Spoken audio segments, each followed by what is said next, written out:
Bismillahirrahmanirrahim. Assalamualaikum warahmatullahi wabarakatuh. Perkenalkan, saya Eka Wahyustiati dari CGP Angkatan 8 Kota Cirebon dari SD Negeri Ciremaigiri. Hari ini saya akan melaksanakan aksi nyata modul 2.3, di mana di dalam modul 2.3 ini ada 3 tahap. Yang pertama adalah pra-observasi, yang kedua observasi, dan yang ketiga adalah pasca observasi. Kali ini saya bersama guru kelas 5 dari SD Negeri Ciremaigiri. Mangga Ibu memperkenalkan diri. Ya, terima kasih Bu Eka. Perkenalkan, saya Bu Jamilah sebagai wali kelas 5 SD Negeri Ciremaigiri. Ya, alhamdulillah saya pengen ngobrol-ngobrol nih Bu sama Ibu. Ya, terima kasih banyak Bu Jamilah. Ya. Dimatiin dulu aja ya, biar enggak. Assalamualaikum Bu Jamilah, apa kabarnya hari ini? Waalaikumsalam warahmatullahi wabarakatuh Bu Eka. Alhamdulillah sehat. Iya. Sepertinya ada yang ingin kita obrolkan hari ini ya Bu ya. Boleh tahu kira-kira apa Bu Jamilah? Oh iya Bu, saya tuh punya masalah nih Bu di kelas, dimana kelas 5 itu kan kelas yang rentan untuk persiapan ANBK. Jadi saya harus benar-benar memfokuskan dan tujuan pembelajaran saya pengen benar-benar tercapai gitu. Iya. Kira-kira apa yang ingin Ibu capai ya dari pembicaraan kita kali ini? Iya, saya pengen dapat solusi nih Bu dari permasalahan selama saya ngajar di kelas 5. Mudah-mudahan dari pembicaraan ini saya dapat pencerahan, sharing-sharing yang bermanfaat. Ya, terima kasih sudah mau berbagi dan sharing dengan saya. Jadi nanti di sini kita akan fokus mencari solusi ya Bu ya, untuk pembelajaran di kelas 5 ya, agar bisa fokus ya Bu. Baiklah, kita bisa mulai ya Bu ya. Iya Bu. Ya. Sekarang mari kita coba identifikasi nih Bu. Dari skala 1 hingga 10 kira-kira Bu Jamilah merasa skala berapa dalam mencapai pembelajaran ini? Dalam pembelajaran ini kalau saya nilai itu sekitar 5 sampai 6 lah Bu untuk capaian tujuan pembelajaran yang saya amati selama ini. Sekitar 5 ya. Ya, saya mengerti Bu. Nah, bagaimana menurut Ibu nih? Kira-kira Ibu punya kekuatan apa untuk bisa mengatasi masalah ini? Iya, saya tuh mengamati anak-anak yang mungkin pola belajarnya kinestetik, nggak mau diem, kadang mengganggu temennya. Saya coba tempatkan anak-anak tersebut di depan supaya anak-anak tersebut tuh bisa terpantau lebih dan bisa saling kerjasama dengan teman-temannya. Ya itu juga teman-temannya saling ingetin sih untuk tidak mengganggu. Gitu. Kira-kira setelah Ibu mencoba itu, apakah ada perubahan yang Ibu dapat? Ya, alhamdulillah sih sedikit demi sedikit ada perubahan. Ditambah lagi saya juga sharing sama orang tua. Nah, kira-kira ada rencana lain apa Bu selain itu ya? Saya pengen rencana tuh nanti pengen coba pembelajaran diferensiasi gitu. Iya. Bagus Bu itu ya. Itu satu langkah yang positif ya Bu ya. Ibu sudah bisa sharing sama orang tua, mau mencoba pembelajaran berdiferensiasi. Kira-kira ada rencana lain apa ya Bu Jamilah? Ya, di samping itu saya juga menambah tambahan kayak media pembelajaran yang lebih menarik. Kemudian pengen sih sharing-sharing sama guru-guru yang lain supaya saling menambah pengetahuan saya lah mengenai permasalahan di kelas. Sangat bagus sekali Bu rencananya. Kira-kira ada prioritas tertentu apa Bu dari rencana ini Bu? Prioritasnya ya saya sih pengen anak-anak yang punya pola pembelajaran kinestetik seperti itulah yang bisa sedikit demi sedikit bisa memahami dan mereka bisa tujuan pembelajarannya juga tercapai. Suatu langkah yang sangat bagus Bu. Kira-kira bisa melaksanakannya bagaimana dengan jangka waktunya Bu ya? Saya pengen target tuh sekitar 2 minggu yang akan datang. Mudah-mudahan rencana ini bisa terlaksana dengan baik. Bagus Bu ya, mudah-mudahan membawa perubahan positif. Kira-kira jika setelah itu Ibu bisa mengukur keberhasilan rencana ininya seperti apa ya Bu ya? Mengukurnya dengan ya anak-anak bisa memahami tujuan pembelajaran dengan asesmen yang sudah disiapkan, jadi hampir semuanya bisa memahami. Luar biasa sekali Bu, tapi tentunya dalam sebuah rencana tentu ada suatu tantangan ya Bu ya. Kira-kira jika ada tantangan, bagaimana Ibu akan menghadapi tantangan itu? Ya tentunya saya akan pertama bikin kesepakatan terlebih dahulu di kelas untuk permasalahan-permasalahan di kelas supaya anak-anak juga bisa menyadari yang sudah disepakati dan dilaksanakan. Sangat bagus sekali ya Bu ya. Kira-kira kalau setelah itu sudah dilaksanakan, bagaimana komitmen Bu Jamilah terhadap rencana tersebut? Komitmen saya akan terus melaksanakan pembelajaran berdiferensiasi, terus meningkatkan media-media pembelajaran, kemudian ada kayak seperti Infokus, seperti itu kan bisa dibantu untuk bisa meningkatkan pemahaman terhadap siswa. Ide yang luar biasa ya Bu ya, dengan berdiferensiasi, terus dengan media-media Infokus. Nah, kira-kira siapa atau pihak apa saja yang bisa membantu Ibu untuk menjaga komitmen ini Bu? Ya tentunya bersama anak-anak, kemudian orang tua yang akan memantau juga di rumah setelah pembelajaran, mungkin anak-anak orang tua juga memantau ya. Apa yang sudah dipelajari hari ini nanti bisa diulas-ulas lagi di rumah. Iya, luar biasa ya Bu ya. Kemungkinan tindak lanjut apa Bu setelah coaching ini, apa yang akan Ibu lakukan? Ya, saya akan melaksanakan apa yang sudah direncanakan dari yang tadi sudah saya sebutkan, yaitu pembelajaran berdiferensiasi, menambah media pembelajaran, kemudian belajar tentang psikologis anak juga, seperti itu. Ya, luar biasa ya, pembelajaran berdiferensiasi, terus media pembelajaran, terus dengan menyiapkan asesmen-asesmen ya Bu ya. Saya percaya Ibu Jamilah bisa melaksanakan rencana ini dengan baik. Jika ada perkembangan yang Ibu butuh bantuan, jangan ragu-ragu, Ibu sharing lagi dengan saya ya Bu ya. Iya.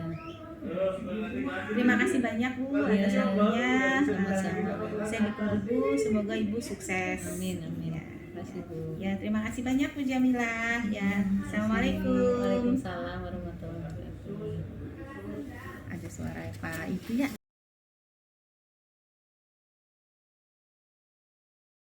Warahmatullahi wabarakatuh. Bagaimana kabarnya pagi hari ini? Alhamdulillah, luar biasa. Allahu Akbar. Yes. Alhamdulillah, hari ini kita masih bisa belajar lagi dalam pembelajaran IPA. Kita doakan teman kita yang sedang sakit, yaitu siapa? Akilah. Katanya sakit panas, mudah-mudahan cepat sembuh. Ya. Hari ini kita memasuki bab yang kedua. Apa bab keduanya? Yang harmoni. Sebelumnya Ibu tanya dulu nih, kemarin kalian sudah belajar tentang rantai makanan, jaring-jaring makanan. Ya, di rantai makanan itu yang berperan sebagai pertama itu siapa? Tumbuhan disebut produsen.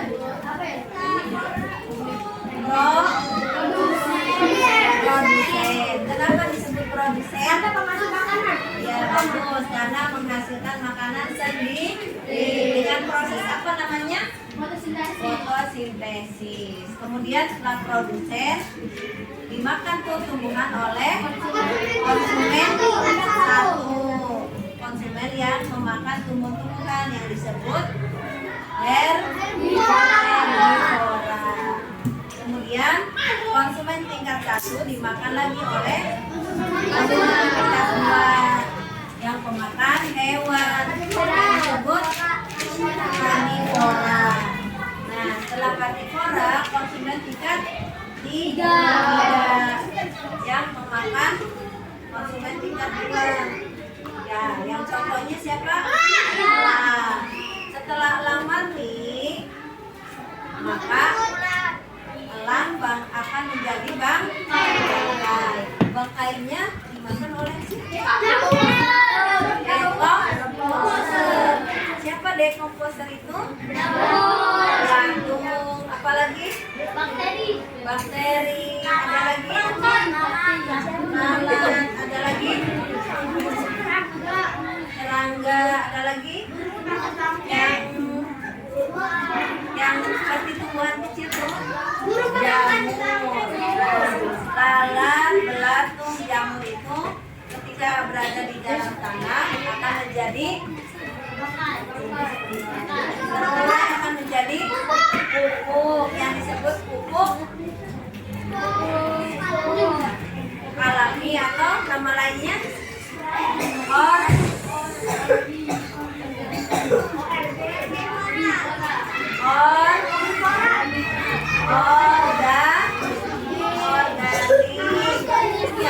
organik, pupuk yang berasal dari makhluk hidup. Nah, sekarang kita akan menjawab pertanyaan nih.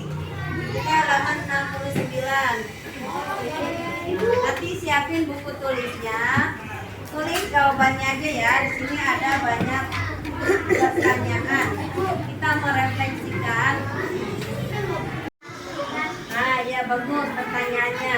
Apa hukumannya bagi yang merusak hutan? Di Indonesia sudah ada menteri perhutanan, ada menteri pertanian, semuanya departemen-departemen itu punya aturan mainnya, pasti ada sanksinya.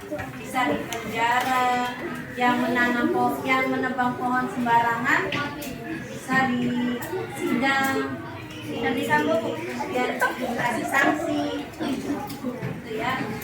Kemudian yang di laut misalkan tidak meracuni ikan, tidak meracuni ikan, tidak berlimbah. Nah, ya. pemboman laut. Jadi hewan-hewan yang kecil-kecilnya nanti akan mati kalau dibom. Cara cepat aja pegangnya dibom, ikannya cepat dapat cepat. Tapi nggak memikirkan bagaimana ikan-ikan yang berikutnya pasti akan punah ya kalau paham ya. Jadi kita baca hamdalah terlebih dahulu.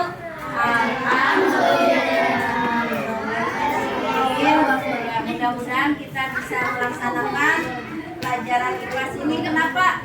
Digabung IPAS, pengetahuan dan sosial. Sosial itu tentang lingkup alam dan sosial itu saling berkaitan. Kalau kitanya tidak melestarikan alam, nanti akan terusak dunia ini. Ya. Paham ya? Sekarang sudah setengah 12. Kita tutup dulu. Boleh anak-anak nanti ada latihan. Yang belum nulis. Oh ya, hari ini kita mau gambar jaring-jaring makanan. Kemarin kan belum ya? Jaring dulu kan Bu?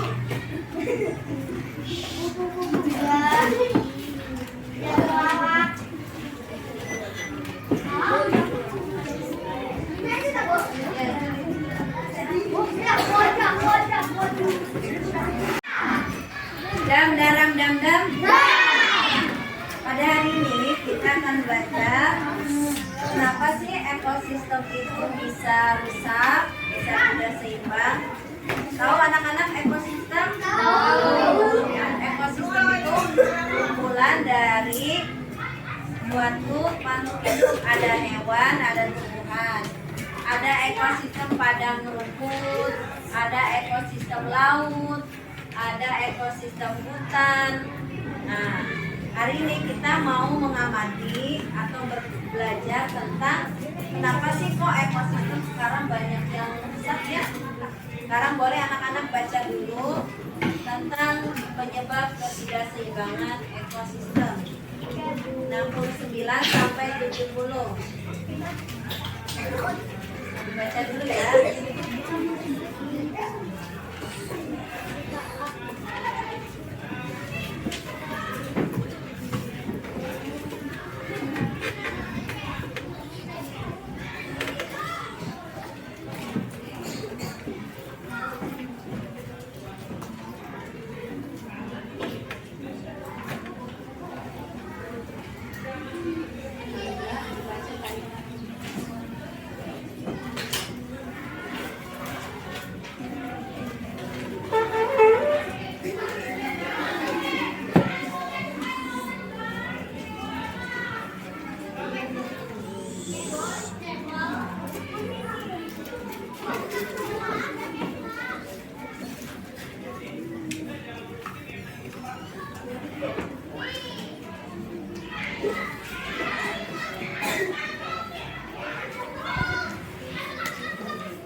Sudah dibaca semua? Ya. Nah, kira-kira tadi ada yang bisa menyimpulkan kenapa penyebab ekosistem yang ada tentunya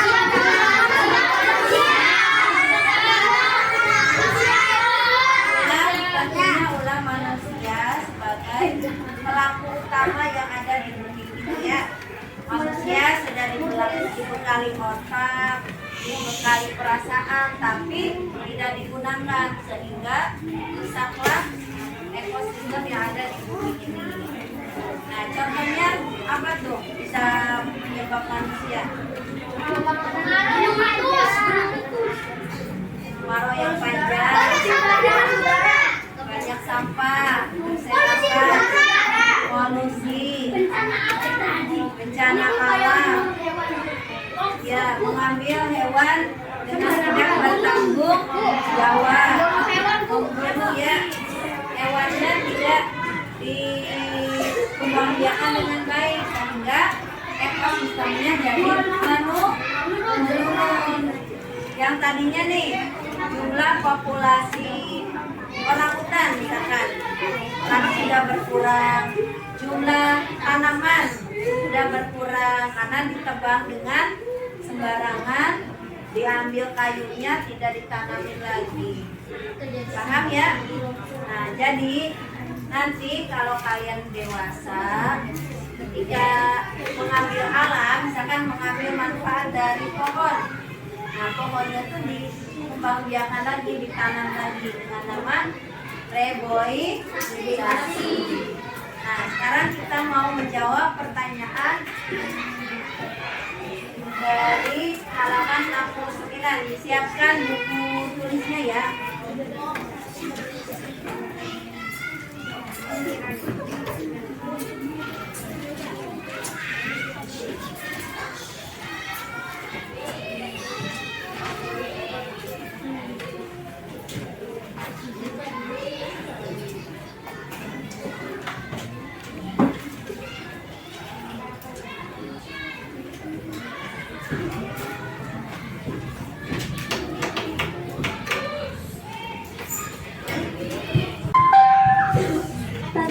Dalam menjaga keseimbangan ekosistem, ya tentunya harus menjaga habitat dan aktivitasnya agar ketidakseimbangan ekosistem dan diantaranya hilangnya habitat, perburuan liar, bencana serta penggunaan yang berlebihan.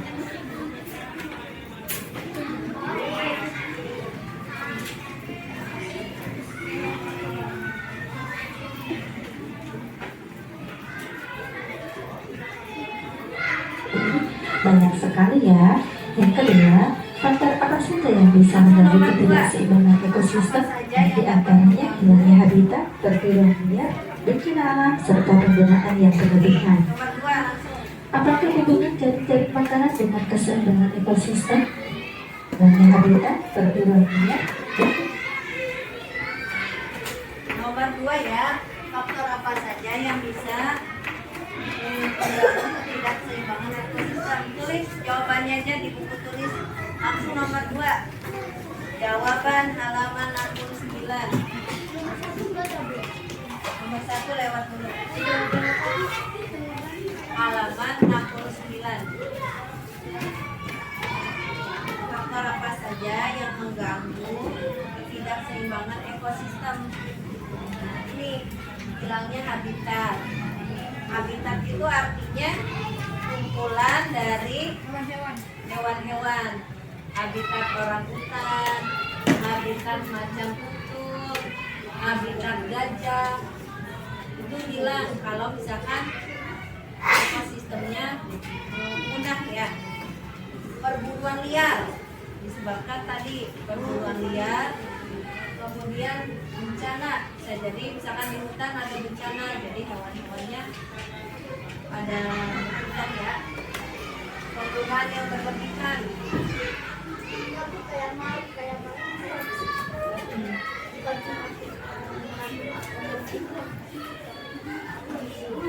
Udah dicatat?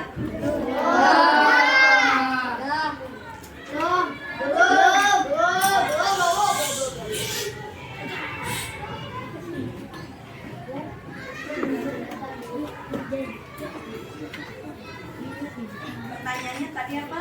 Yang mengganggu ketidakseimbangan ekosistem. Jadi yang ini ditulis. Nih, soal yang ininya nih. Yang bisa mengganggu ketidakseimbangan ekosistem.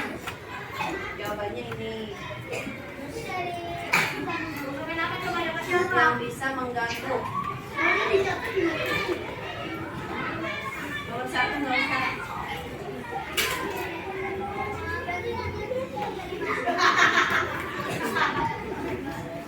Bu, ini kita udah ke bawah. Jawabannya. Boleh ke bawah boleh. Jawabannya yang bawah kan, Bu? Ya, yang jawabannya ini hilangnya habitat, perburuan liar, bencana alam, sama penggunaan yang berlebihan. Soalnya apa nanti ditulis di bawahnya. Telah ditulis, Bu. Telah ditulis. Ya, nomor 3. Belum.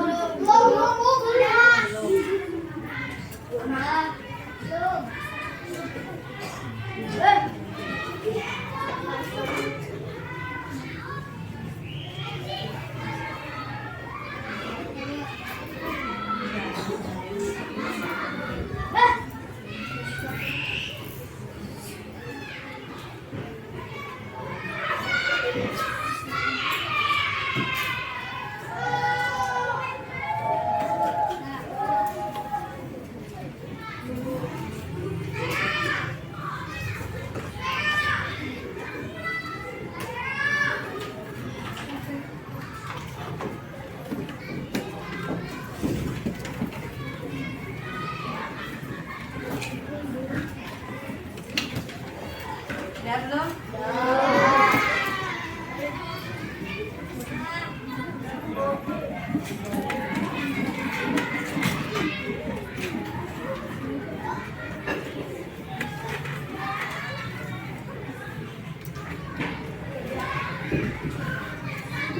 serta penggunaan yang berlebihan.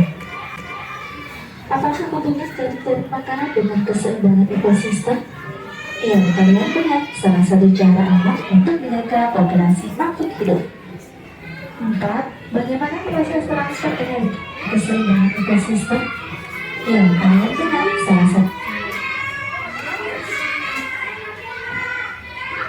Apa hubungan dari belanja makanan dengan keseimbangan ekosistem?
Bu,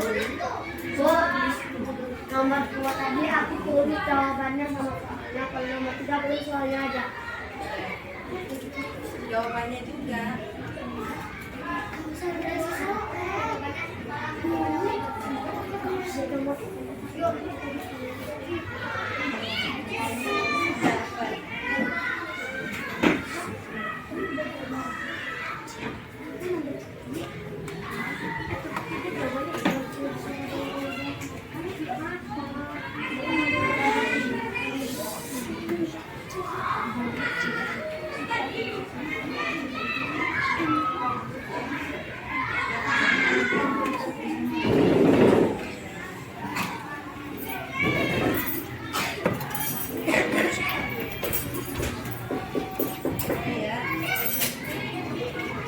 dari cara aman untuk menjaga populasi makhluk hidup.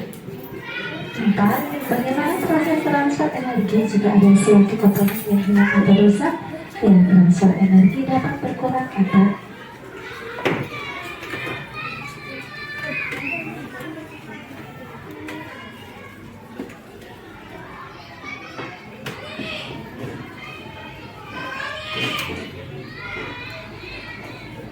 Maksudnya apa? Maksudnya kita transfer. Apa artinya transfer? Ambil uang. Bukan transfer uang. Memindahkan. Berarti ya betul, memindahkan. Kalau misalnya pemindahan energinya hilang atau rusak, berarti ada sesuatu yang berkurang nih atau tidak terjadi sama sekali. Transfer energi.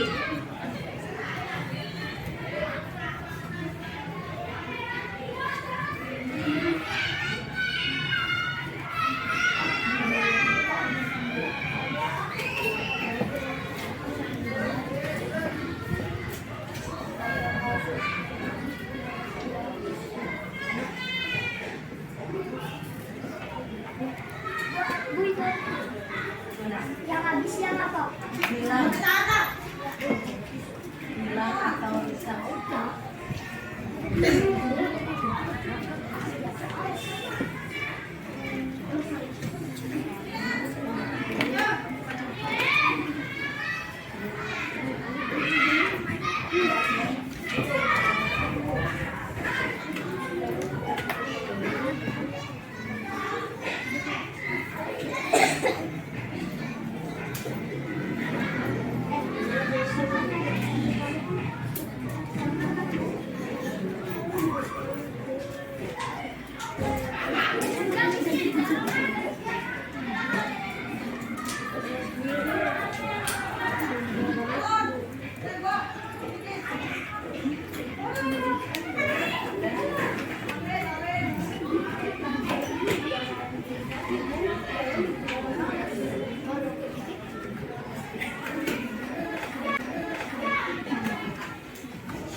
tidak terjadi sama sekali.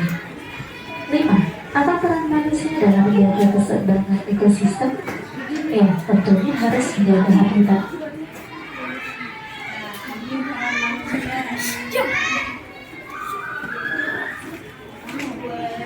Langsung jawabannya aja.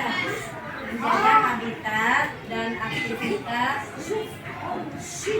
agar tidak mengganggu jaring-jaring makanan.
Aina udah.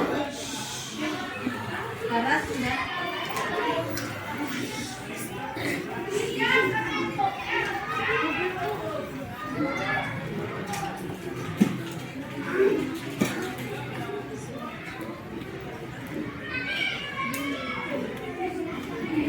Ya, tadi terutama kita sebagai manusia menjaga habitat hewan, jaring-jaring makanan agar tetap berlangsung.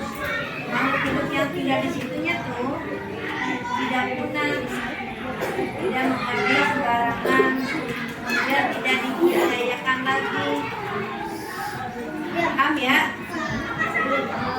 Misalkan tadi yang dijelasin di awal, mengambil kayunya, tanaman kayunya tetap ditanam, direboisasi namanya ya, menanam kembali tumbuhan yang sudah berkembang.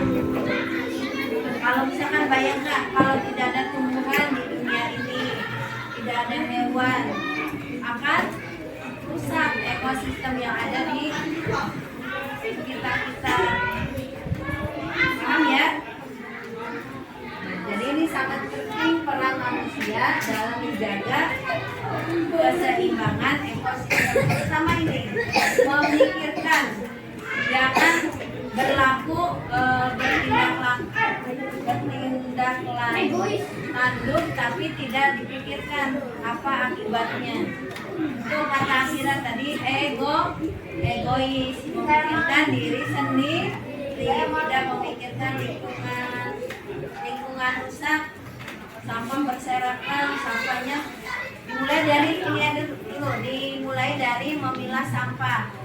Makanya sampah yang organik itu terpisah supaya sampah-sampah tersebut akan menjadi pupuk organik atau pupuk kandang yang nantinya akan menguburkan tanaman panah. Dan aktivitasnya agar tidak mengganggu jaring-jaring makanan. Berbagai melakukannya pada lingkungan sekitar harus tetap memikirkan keberlangsungan makhluk hidup yang tinggal di situ. Nah, apa yang bisa kalian lakukan untuk menjaga keseimbangan ekosistem di sekitar kalian? Salah satu caranya adalah tidak mengadakan perburuan secara liar. Dan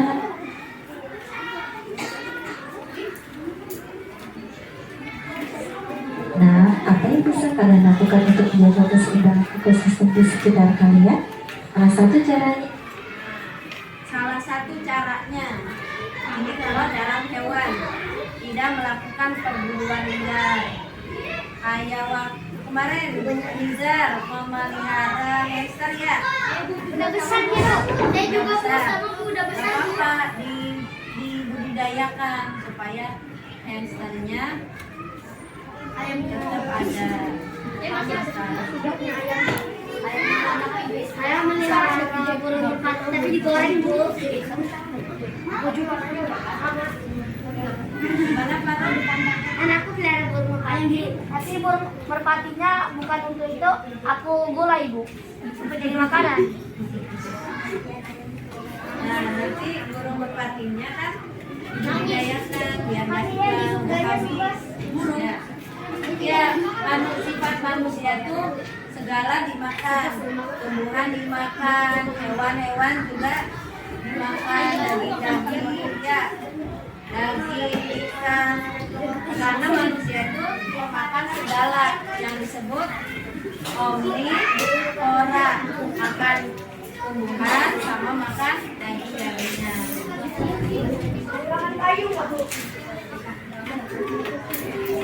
Ya, bagaimana salah satunya tidak melakukan perburuan secara liar. Ini mungkin hewan. Kalau di tumbuhannya kita melakukan reboisasi.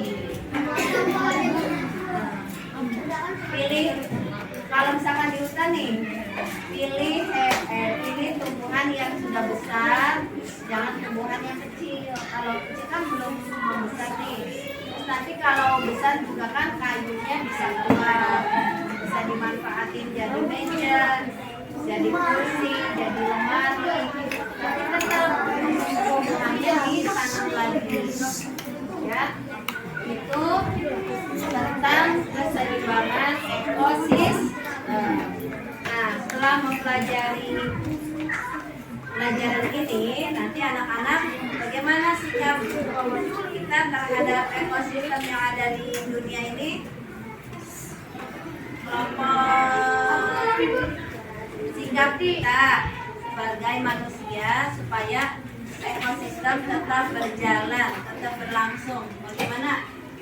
Lakukan reboisasi. Melakukan reboisasi. Tidak melakukan Melakukan perburuan secara liar. Tidak menggunakan cara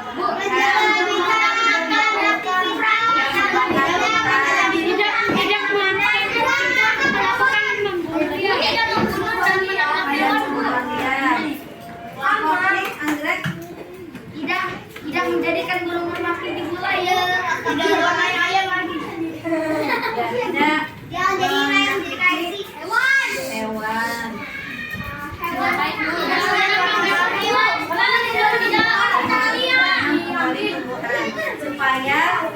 Supaya nih kita kan ya, kalian tadi itu akan dewasa, akan besar, akan tua, anak-anak akan besar, akan dewasa, punya anak cucu, supaya tumbuhan yang ada di sekitar kita tidak punah, supaya keseimbangan ekosistem dunia ini tetap harmoni. Ya, mudah-mudahan setelah pembelajaran ini kita bisa menerapkan apa yang sudah kita pelajari.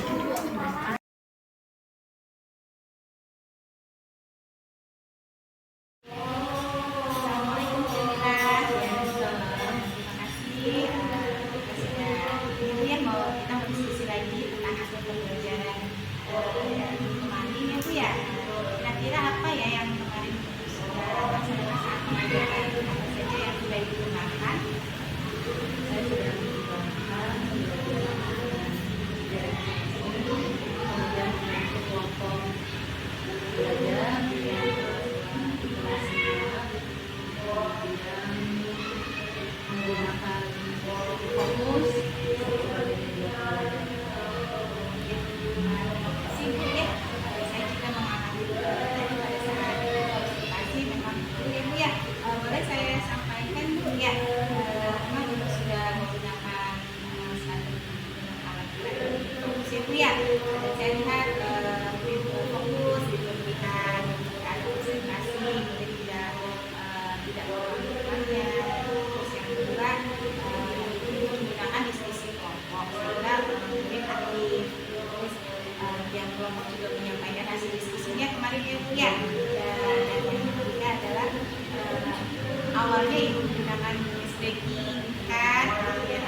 diskusi kelompoknya belum tersampaikan ya Bu ya. Sudah menyampaikan dan Ibu memberikan penilaian. Mungkin itu sih Bu. Bu ya. Ini harus dikembangkan. Itu sudah cukup bagus. Sudah luar biasa. Yang terakhir Bu, kira-kira itu setelah Ibu mengembangkan aspek dan strategi 3 yang tadi, apakah ada lagi strategi dari pengembangan yang ingin Ibu kembangkan untuk pembelajaran ke depannya? Rencana tindak lanjutnya Bu? Pengembangan ke depannya rencananya saya mau melanjutkan dampak itu kondisi ekosistem yang saat ini terjadi di Indonesia supaya anak lebih terlibat yang muncul